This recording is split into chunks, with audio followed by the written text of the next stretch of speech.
Hi, welcome back to Thrive America. I'm your host, Brent Brooks, joined by CEO of Carceron, Chad Massaker. Chad, thanks so much for coming on our show today. My pleasure. I want to kind of jump right into things here. We talked a lot about what you do, but how can what you do save a company money in the long run?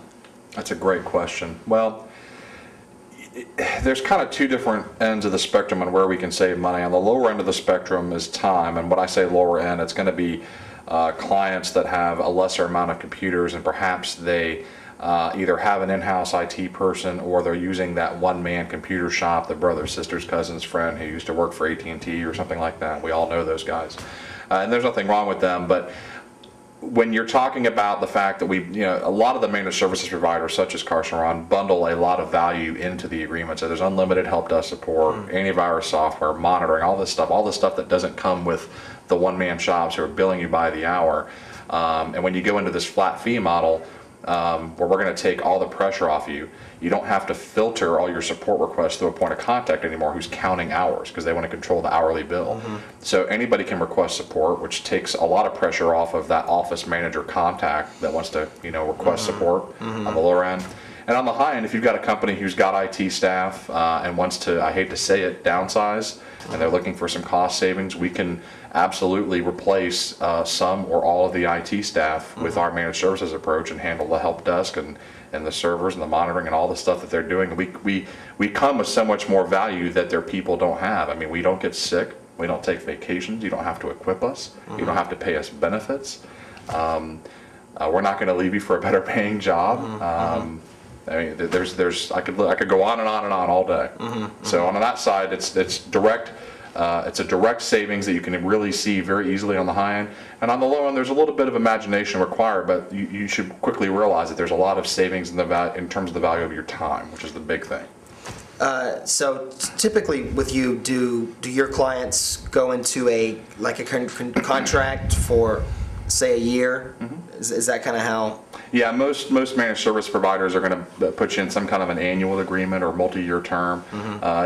It's somewhat analogous, and this may or may not be a good thing, but it can be analogous to like getting into a telecom agreement. The more years you sign up for, the more of a discount you get, that sort of thing. But because of the fact that we're having to purchase and allocate resources to support your network in advance, we're all going to generally require you at least stay on board for a year.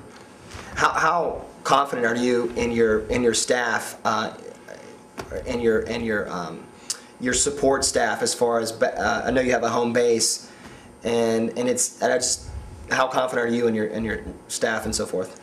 My first response would be to say ask my clients, but when you asked that, a story came to mind of a nonprofit who was on our program, and their internet T1 line went down, and we also have an in-house telecom person, and we were talking with him about what the status of their T1 line was, and we saw this through our monitoring. All the lights started going off, and we heard loud noises, and so they're all moving and reacting, and we had the T1 line actually restored. It turned out it was a firewall issue, which is something that we manage, not a T1 issue with the carrier. And we had them up and restored within 15 minutes, and called the client and said, by the way, your internet's back up. They had never even submitted a trouble ticket and had no idea that it was even down. And they were just like, wow, that's wild. And those kind of stories happen all the time. Whereas if they didn't have Carceron, they would have been probably down, having to call several people and find the cousin's brother's wife.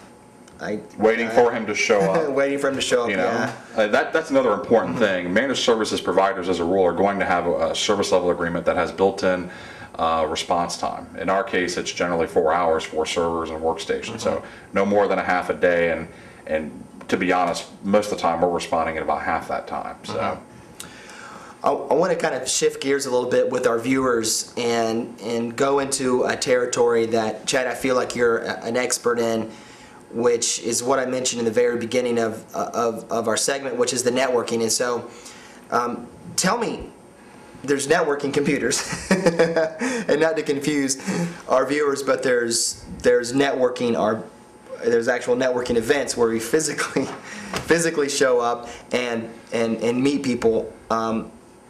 Just kind of, what is network marketing to those who may not even know the concept? If you ask 20 people, you're going to get 20 different answers. For me, especially now that I've been trained through BNI and through corporate connections, I thought I was a good marketer, network marketer before, and they've really taken me up a notch. But to me, being a network marketer is about being a resource to people. It sounds kind of shallow at first, but I say ultimately it's about giving to get, making sure that you're a resource and you're connecting people first, and letting those connections kind of come back to you organically, or maybe through karma is a better word. Right. So the giving to get principle. Chad, we're going to come back with one final question to you, that fits in our theme of Thrive America. And I want you to think about this: is what do you know that can help the business owner thrive in this economy? So we're going to come back and ask Chad this question. Great.